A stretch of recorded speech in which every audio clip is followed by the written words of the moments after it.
From the streets of London, I spent 20 years dispatch riding and 5 years club racing. And now, from the great state of Texas, I bring you Sir Patrick Bikes.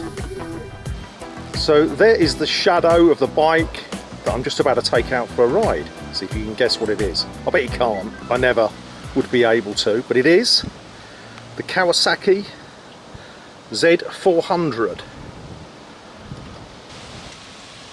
So there's a visitor. He wants to go out on the ride with us.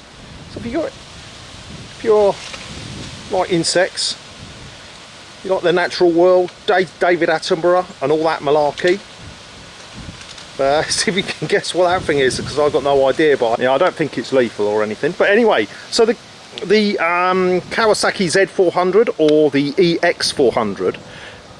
Kawasaki seem to call it two names. So this bike I got from the salvage auction, and I wasn't going to buy two bikes because I'd already bought the Triumph Thruxton, and then this came up right at the end of the auction. There must have been 300 bikes for sale, and nobody was bidding on it, and I couldn't understand why. It's a 2021 model, and all it had was like a bent handlebar and a broken gear change and footrest lever. No one bid on it, so I got it pretty cheap, and it only cost me $200 to repair it. Unlike the Thruxton, which I'm going to take a big hit on, but that's the way it goes. But it's a really nice looking little bike, I think.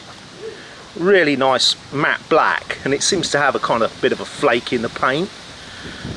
It's, like I said, 2021. It's only done 1,500 miles, just below 1,500 miles. So the only damage, visible damage anyway, is a scratch and a slight crack in the front screen. So you could get one of those OEM. I think they're about $90. I've got a number plate for it. It's all registered. These are Honda indicators, but I have got the Kawasaki indicators coming, but these are just on it temporarily.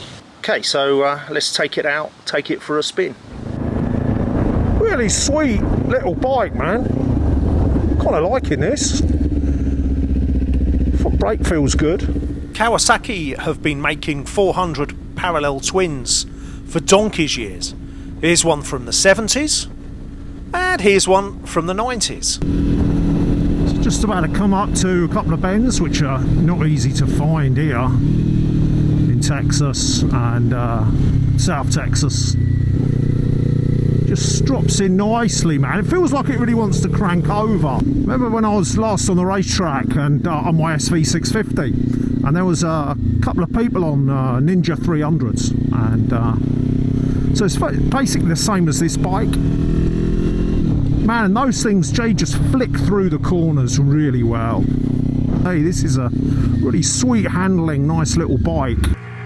Yeah, so this bike in front of me, I think it is a little Ninja 400, and he flicks it into this right hand bend. It's really easily, and nice line through there. Then he getting on the power. I'm sitting behind him, not going crazy. Still, I think I'm on the second lap or something.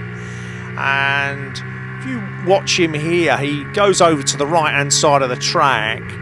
Now, he should be over on the left a little bit. We're coming up to a right hand bend, and he goes in a bit hot there, but then he just pulls it over and just right left flick. Really easy flickable bike, and I felt quite envious of people's bikes who handled as well as that on the track day. They really inspire confidence in your riding ability.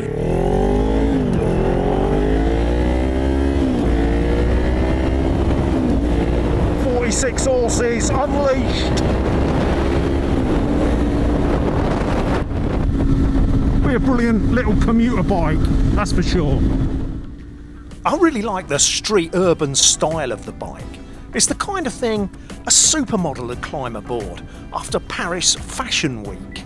And to buy this bike, you're talking Timex money, not Rolex money. If you're a beginner motorcyclist, you're going to learn faster on this bike than you would on, say, a much bigger bike. And not only that, you could do track days on it, you could commute on it. It'd be a perfect little commuter bike. And also, you could even go touring on it.